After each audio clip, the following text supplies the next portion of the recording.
Hi అండి, అందరికీ జయము జయము, జై ఆల్వేస్. ఈ వీడియోలో మొదటి అధ్యాయమైన అర్జున విషాద యోగము భావము తెలుసుకుందాము. ముందు వీడియోలో చెప్పుకున్నాం కదా, ధృతరాష్ట్రుడు, పాండురాజు, హస్తినాపుర రాజులు, వీళ్ళ పిల్లల మధ్య జరిగిన యుద్ధమే మహాభారత యుద్ధం. ధృతరాష్ట్రుని పిల్లలు కౌరవులు, పాండురాజు పిల్లలు పాండవులు. కౌరవులు పాండవులు యుద్ధం చేయడానికి కురుక్షేత్ర యుద్ధ భూమిలో సిద్ధమయ్యారు. ఇక యుద్ధం మొదలవుతుంది అన్న తరుణంలో శ్రీకృష్ణుడికి అర్జునునికి మధ్య జరిగిన సంభాషణే భగవద్గీత. ధృతరాష్ట్ర మహారాజు పుట్టుకతో గుడ్డివాడవడం వల్ల యుద్ధభూమికి తను స్వయంగా వెళ్ళలేడు. అందువలన తన మంత్రి అయిన సంజయుణ్ణి యుద్ధభూమిలో ఏం జరుగుతుంది అని అడుగుతాడనమాట. సంజయుడు వ్యాస భగవానుని శిష్యుడు అన్నమాట. వ్యాసుడికి ఎక్కడో దూరంగా ఉన్న ప్రాంతాలని కూడా చూసే శక్తి, దివ్య దృష్టి ఉంటుందన్నమాట. ఆ శక్తిని తన శిష్యుడైన సంజయుడికి ప్రసాదిస్తాడు. ఆ దివ్య దృష్టిని వాడి సంజయుడు యుద్ధభూమిలో శ్రీకృష్ణునికి అర్జునుడికి జరిగిన సంభాషణని చూసి విని ధృతరాష్ట్రుడికి చెప్తాడన్నమాట. భగవద్గీతలో మొత్తం 700 శ్లోకాలు ఉన్నాయి. అందులో మొట్టమొదటి శ్లోకం మాత్రమే ధృతరాష్ట్రుడిది శ్లోకం అన్నమాట. భగవద్గీత మొట్టమొదటి అధ్యాయము అర్జున విషాద యోగము. అందులో మొట్టమొదటి శ్లోకము ధృతరాష్ట్రుడు సంజయుణ్ణి అడుగుతాడు. ధృతరాష్ట్ర ఉవాచ ధర్మక్షేత్రే కురుక్షేత్రే సమవేతాయుయుత్సవః మామకాః పాండవాశ్చైవ కిమకుర్వత సంజయ. ధృతరాష్ట్రుడు సంజయుడితో ఇలా అన్నాడనమాట. ఓ సంజయ, ధర్మభూమి అయిన కురుక్షేత్రంలో ఎంతో ఉత్సాహంతో అక్కడికి చేరుకున్న నా కుమారులను, మరి పాండురాజు కుమారులను ఏం చేస్తున్నారు అని అడిగాడు. భగవద్గీత మొత్తంలో ఈ ఒక్క శ్లోకం మాత్రమే ధృతరాష్ట్రుడు చెప్పింది. అప్పుడు సంజయుడు తన దివ్య దృష్టితో యుద్ధభూమిని చూసి అక్కడ జరుగుతున్నది చెప్పడం మొదలు పెడతాడు. సంజయ ఉవాచ దృష్ట్వా తు పాండవానీకం వ్యూఢం దుర్యోధనస్తదా ఆచార్యముపసంగమ్య రాజా వచనమబ్రవీత్. సంజయుడు తన దివ్య దృష్టితో యుద్ధభూమిని చూసి ఇలా అన్నాడు. పాండవ సైన్యము ఒక వ్యూహం ప్రకారము, అంటే ఒక ప్లాన్ ప్రకారము నిలిచి ఉంది. ఈ వ్యూహాత్మకంగా నిలిచి ఉన్న సైన్యాన్ని చూసి దుర్యోధనుడు తన గురువైన ద్రోణాచార్యుడి దగ్గరికి వెళ్ళి ఇలా అన్నాడు. పశ్వైతాం పాండుపుత్రాణం ఆచార్య మహతీం చమూం వ్యూఢాం ద్రుపదపుత్రేణ తవ శిష్యేన ధీమతా. పాండవుల యుద్ధ వ్యూహాన్ని తయారు చేసింది ద్రుపదరాజు కుమారుడైన దృష్టద్యుమ్నుడు.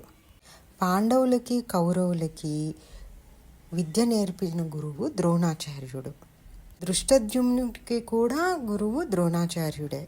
పాండవుల వ్యూహరచనలో ఎంతో ప్రతిభను కనపరుస్తాడు దృష్టద్యుమ్నుడు. ఆ వ్యూహరచనను చూసిన దుర్యోధనుడు ద్రోణాచార్యుడు దృష్టద్యుమ్నుడికి విద్య నేర్పడం వల్లనే కదా ఇంత ప్రతిభావంతంగా వ్యూహరచన చేశాడు తమ విరోధులైన పాండవులకు అని అనుకొని తన గురువైన ద్రోణాచార్యుడి దగ్గరికి వెళ్ళి దుర్యోధనుడు ఇలా అన్నాడు. గురువుగారు, పాండవుల వ్యూహరచన చూసారా? ఎంత ప్రతిభావంతంగా ఉందో. ఈ వ్యూహరచన చేసింది మీ శిష్యుడే, ద్రుపదుని పుత్రుడైన దృష్టద్యుమ్నుడు. మీ దగ్గర నేర్చుకొని విరోధులైన పాండవులకు వ్యూహరచన చేశాడు. అత్ర శూరా మహేశ్వాసాః భీమార్జున సమాయుధి युयुधानो विराटश्च द्रुपदश्च महारथः दृष्टकेतुश्चेकितानः काशीराजश्च वीर्यवान् पुरुजित् कुन्तिभोजश्च शैब्यश्च नरपुङ्गवः युधामन्युश्च विक्रान्तः उत्तमौजाश्च वीर्यवान् सौभद्रो द्रौपदेयाश्च सर्व एव महारथाः. దుర్యోధనుడు పాండవుల సామర్థ్యాన్ని, సైన్యాన్ని తక్కువ అంచనా వేస్తాడు. కానీ ఎప్పుడైతే యుద్ధభూమికి వచ్చి పాండవుల తరపున ఉన్న యోధులందరినీ చూస్తాడో అప్పుడు కొంచెం ఆందోళన చెందుతాడు.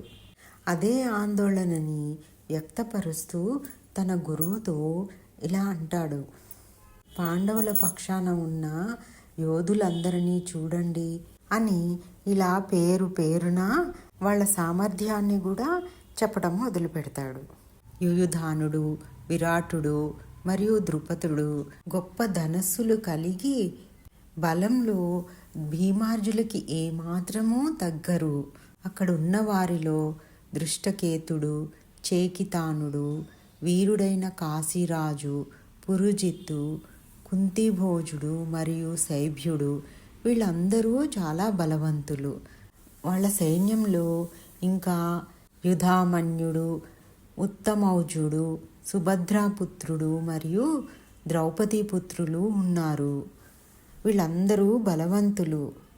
కానీ వీళ్ళ శక్తి సామర్థ్యాలన్నీ ద్రోణాచార్యులకు తెలుసు కదా.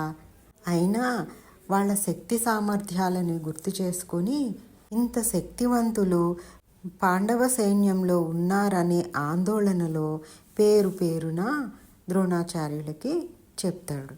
అస్మాకంతు విశిష్టాయే ఆన్నిబోధ ద్విజోత్తమా ఆయకామమసైన్యస్య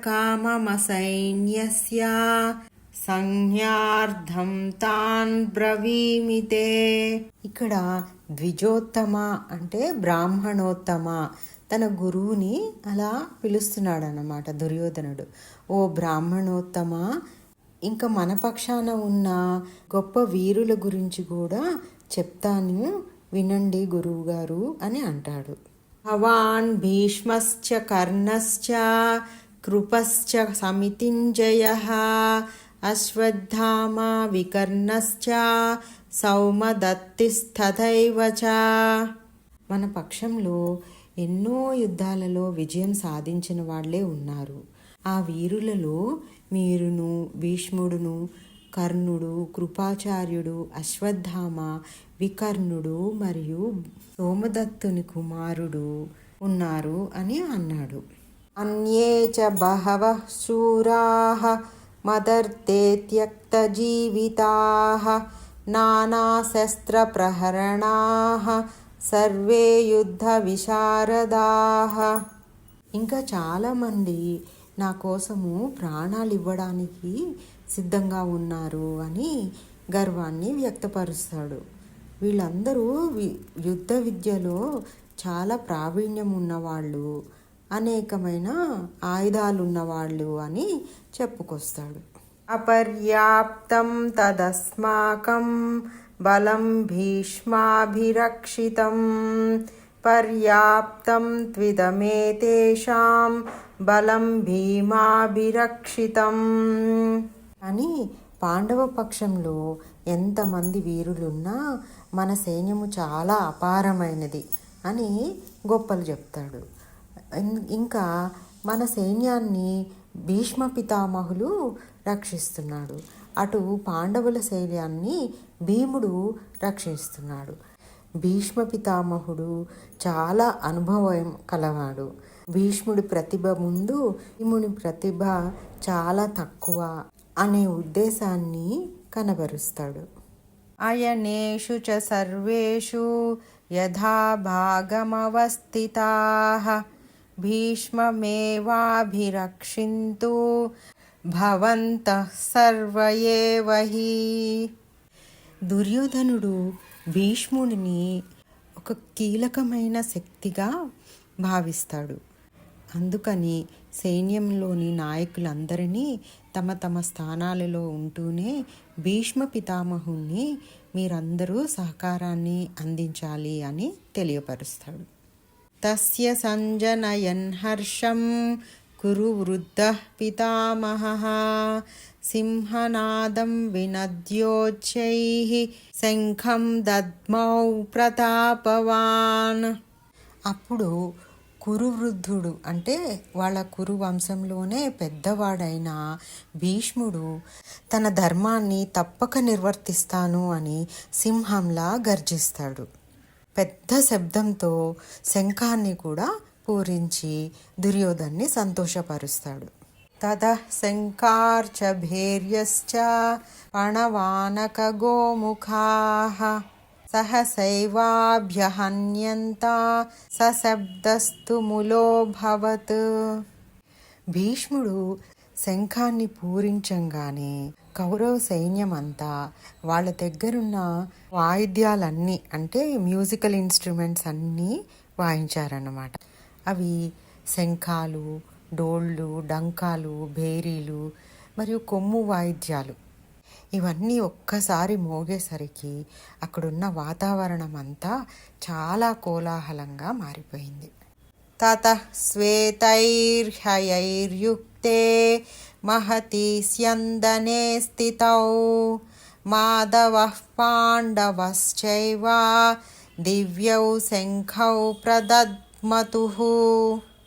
ఆ తర్వాత తెల్లని గుర్రాలతో కట్టబడి ఉన్న రథంలో కూర్చొని ఉన్న మాధవుడు అంటే శ్రీకృష్ణుడు మరియు అర్జునుడు ఇద్దరూ కూడా తమ దగ్గరున్న దివ్యమైన శంఖాలను గట్టిగా ఊది పాండవ సైన్యాన్ని కూడా ఉత్సాహపరిచారన్నమాట. పాంచజన్యం హృషీకేశః దేవదత్తం ధనంజయః పౌండ్రం దద్భౌ మహాశంఖం భీమకర్మావృకోధరః. పాంచజన్యం అనే పేరుగల శంఖము శ్రీకృష్ణుడును, దేవదత్తం అన్న పేరుగల శంఖమును అర్జునుడును, పౌడ్రం అని పేరుగల శంఖము భీముడును పూరించారు. అనంత విజయం రాజా కుంతి పుత్రో యుధిష్ఠిరః నకులః సహదేవశ్చ సుఘోషమణి పుష్పకౌ. అనంత విజయం అనే పేరుగల శంఖాన్ని కుంతిపుత్రుడైన యుధిష్ఠిరుడును, సుఘోషము, మణిపుష్పకము అనే పేరుగల శంఖాలను నకులుడు, సహదేవుడు పూరించారు. కాశ్యశ్చ పరమేశ్వాసః శిఖండీ చ మహారథః దృష్టద్యుమ్నో విరాటశ్చ సాత్యకిశ్చ పరాజితః.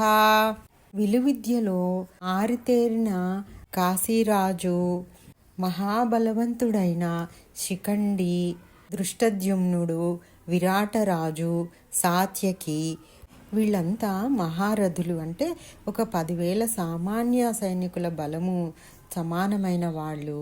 ద్రుపదో ద్రౌపదేయాశ్చ సర్వసః పృథివీపతే సౌభద్రశ్చ మహాబాహుః శంఖాన్ దద్ముః పృథక్ పృథక్.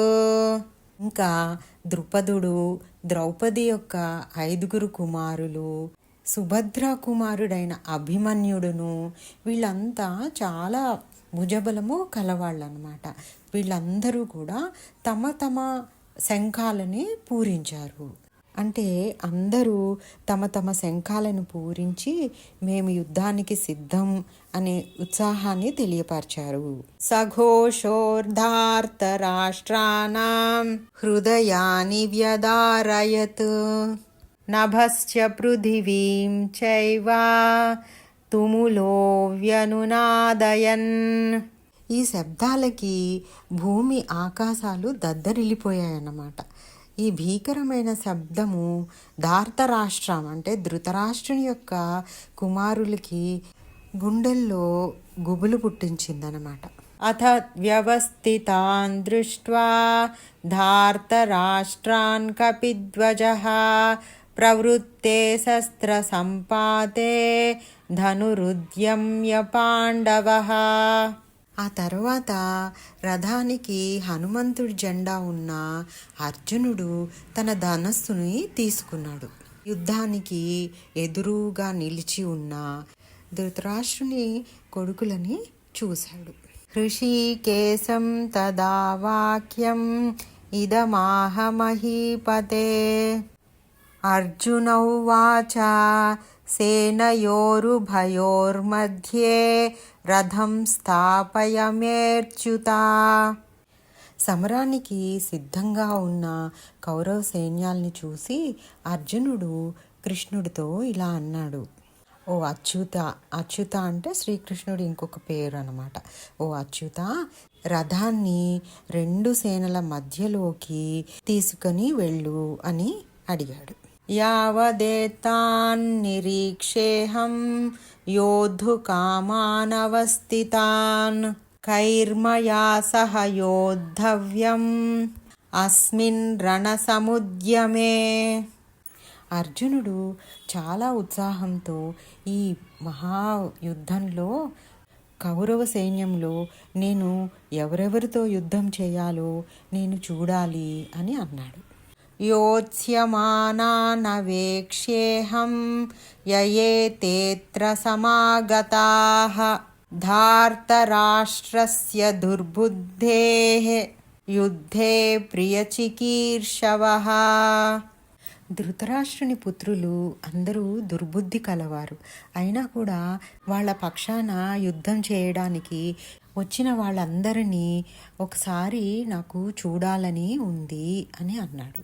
సంజయ ఉవాచ ఏవముక్తో ఋషికేశః గుడాకేశేన భారత సేనయోరుభయోర్मध्ये స్థాపయిత్వా రథోత్తమం. సంజయుడు ధృతరాష్ట్రుడితో ఇలా అన్నాడు. అప్పుడు ఋషికేశ శ్రీకృష్ణుడు నిద్రని జయించినవాడు, గుడాకేశన అంటే నిద్రని జయించినవాడు అర్జునుడు చెప్పిన విధంగా శ్రీకృష్ణుడు తన రథాన్ని 2 సైన్యాల మధ్యకు తీసుకెళ్ళి నిలబెట్టాడు. భీష్మద్రోణ ప్రముఖతః సర్వేషాం చ మహీక్షితాం ఉవాచ పార్థ పశ్యైతాన్ సమవేతాన్ కురూనితి. శ్రీకృష్ణుడు కౌరవ సైన్యాన్ని చూపిస్తూ అర్జునుడితో ఇలా అన్నాడు. ఓ పార్థ, కౌరవ సైన్యాన్ని చూడు. మీ తాతగారైన భీష్మాచార్యులు, గురువుగారైన ద్రోణాచార్యులు మరియు ఇతర రాజులందరి సమక్షంలో ఇక్కడ చేరిన కురువంశస్థులందరినీ చూడు అని అన్నాడు. పాండవులు కూడా కురువంశమే, అంటే అందరూ మీ వాళ్లే అనే అర్థం వచ్చేలా అన్నాడు. తత్రాపశ్యత్ స్థితాన్ పార్థః పితॄనథ పితామహాన్ ఆచార్యాన్ మాతులాన్ భ్రాతॄన్ పుత్రాన్ పౌత్రాన్ సఖీంస్తథా.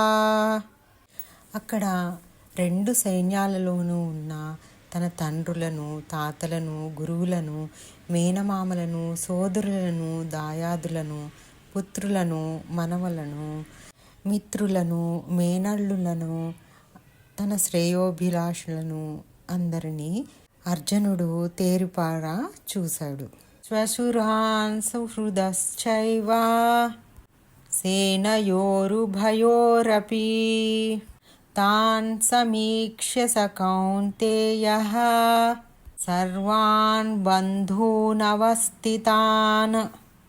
అక్కడున్న బంధుమిత్రులందరినీ చూసిన అర్జునునికి మనసు చాలా వికలమైపోయింది. కృపయా పరయావిష్టః విషీదన్నిదమబ్రవీత్. అర్జున ఉవాచ దృష్ట్వేమం స్వజనం కృష్ణ యుయుత్సుం సముపస్థితం.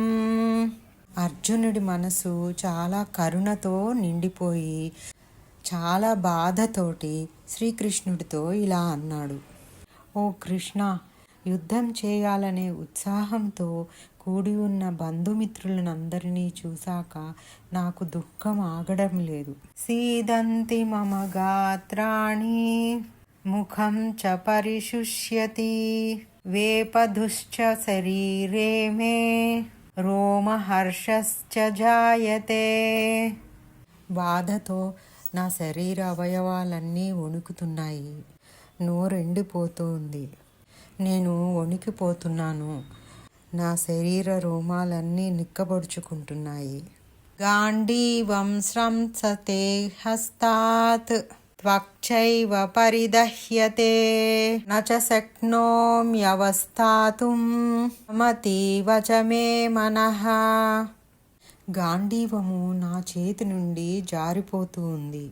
శరీరమంతా బాధతో మంటలు పుడుతున్నట్టు అనిపిస్తుంది. కళ్ళు తిరుగుతున్నాయి. స్థిరంగా ఉండడము నా వల్ల కావడం లేదు అని అన్నాడు. నిమిత్తాని చ పశ్యామి విపరీతాని కేశవ నచ శ్రేయోను పశ్యామి హత్వా స్వజనమాహవే. నా మనసుకి విపరీతమైన అశుభములైన శకునములు కనిపిస్తున్నాయి. ఓ కేశవ అంటే కేసి అనే రాక్షసుణ్ణి సంహరించినవాడా, ఓ శ్రీకృష్ణ, సొంత బంధుమిత్రులను చంపటం వలన నాకు ఏమాత్రము మంచి కనిపించటం లేదు అని అర్జునుడు అన్నాడు. నకాంక్షే విజయం కృష్ణ నచ రాజ్యం సుఖాని చ కిం నో రాజ్యేన గోవింద కిం భోగైర్జీవితేన వా. ఓ కృష్ణ, నాకు ఈ విజయము వద్దు, ఈ రాజ్య సుఖము వద్దు, ఈ రాజ్యం వల్ల వచ్చే భోగ ఐశ్వర్యాలు ఏవీ నాకు వద్దు అని అర్జునుడు దుఃఖించాడు. ఏషామర్థే కాంక్షితం నః రాజ్యం భోగాః సుఖాని చ తయిమేవ స్థితా యుద్ధే ప్రాణాం త్యక్త్వా ధనాని చ. మనము అందరితో సంతోషంగా ఉండాలని కదా కోరుకునేది, అని మనవాళ్లే యుద్ధం కోసం ఉన్నప్పుడు రాజ్యంతో కానీ సుఖాల వల్ల కానీ ఈ జీవితం వల్ల కానీ ప్రయోజనమేముంది అని అన్నాడు. ఆచార్యాః పితరః పుత్రాః తథైవ చ పితామహాః మాతులాః శ్వశురాః పౌత్రాః శ్యాలాః సంబంధినస్తథా. గురువులు, తండ్రులు, కొడుకులు, తాతలు, మేనమామలు, మనవలు, మామలు, బావమరుదులు, ఇంకా ఇతర బంధువులు అందరూ తమ ప్రాణాలని ధనాన్ని పణంగా పెట్టి ఇక్కడికి వచ్చారు. ఏతాన్న హంతుమిచ్ఛామి జ్ఞతోపి మధుసూదన అపి త్రైలోక్య రాజ్యస్య హేతోః కిం ను మహీ కృతే. వాళ్ళందరూ నా మీద దాడి చేసినా నేను మాత్రం వాళ్ళని చంపను.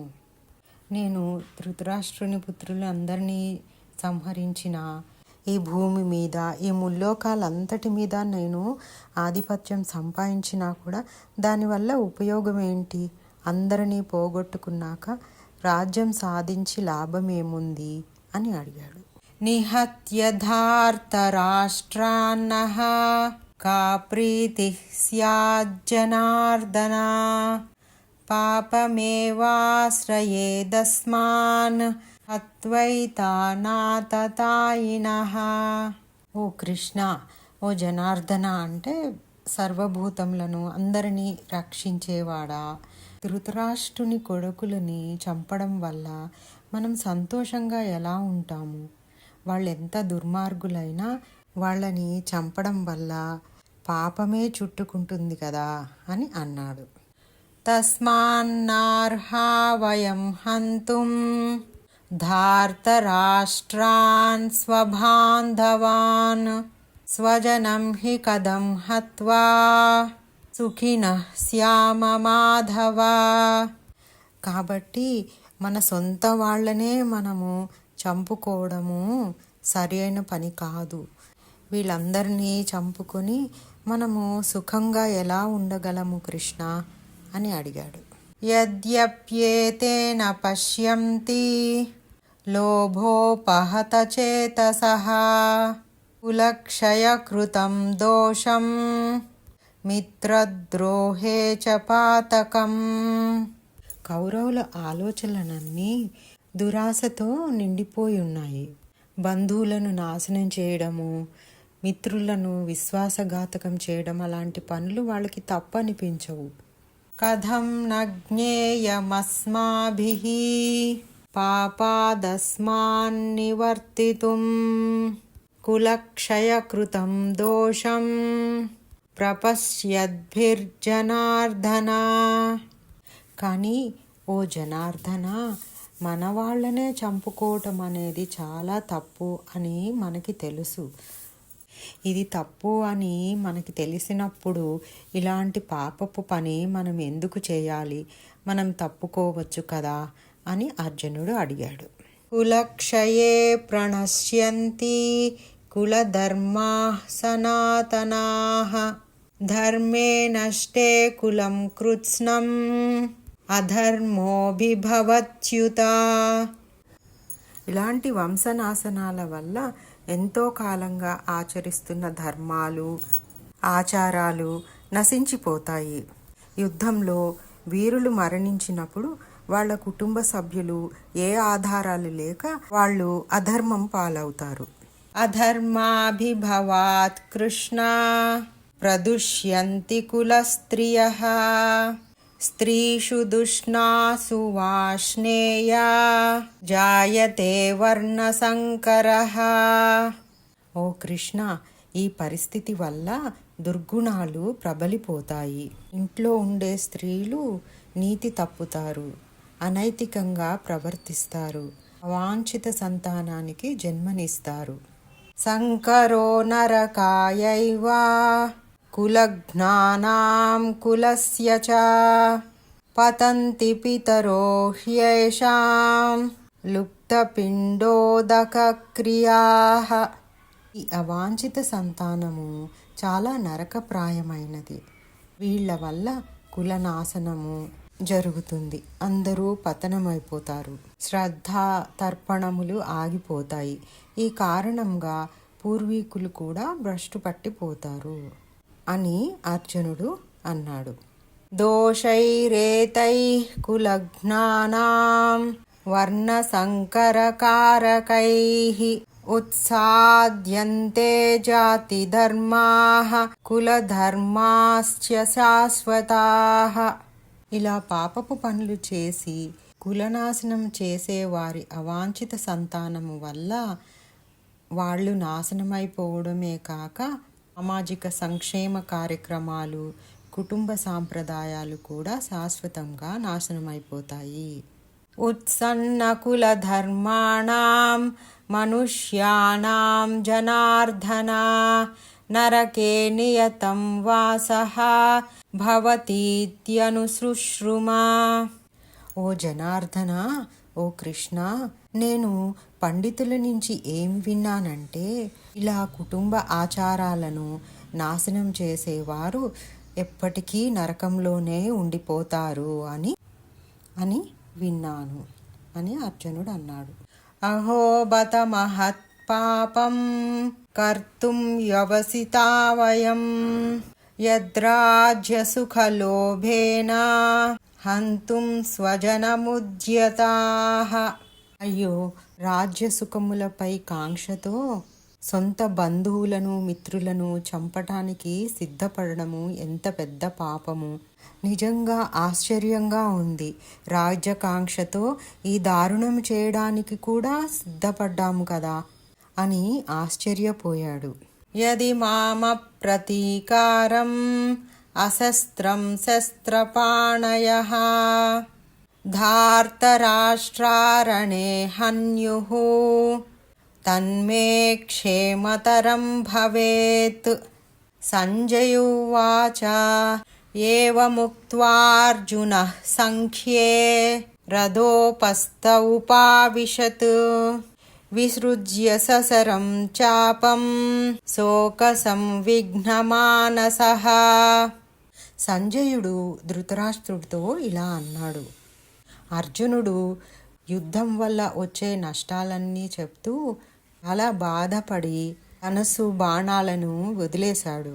రథంలో అలా నిస్సత్తువగా కూర్చుండిపోయాడు. చేయాలి అని అగమ్యగోచరంగా ఉండిపోయాడు. ఇదే అర్జున విషాద యోగము మొదటి అధ్యాయము. ఈ శ్లోకంతో ముగుస్తుంది.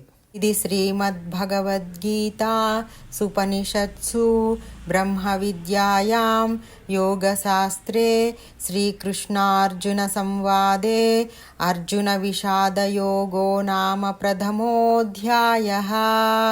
నెక్స్ట్ వీడియోలో 2వ అధ్యాయమైన సాంఖ్యయోగంతో కలుద్దాము. ఇప్పటికింకా సెలవు. జై ఆల్వేస్.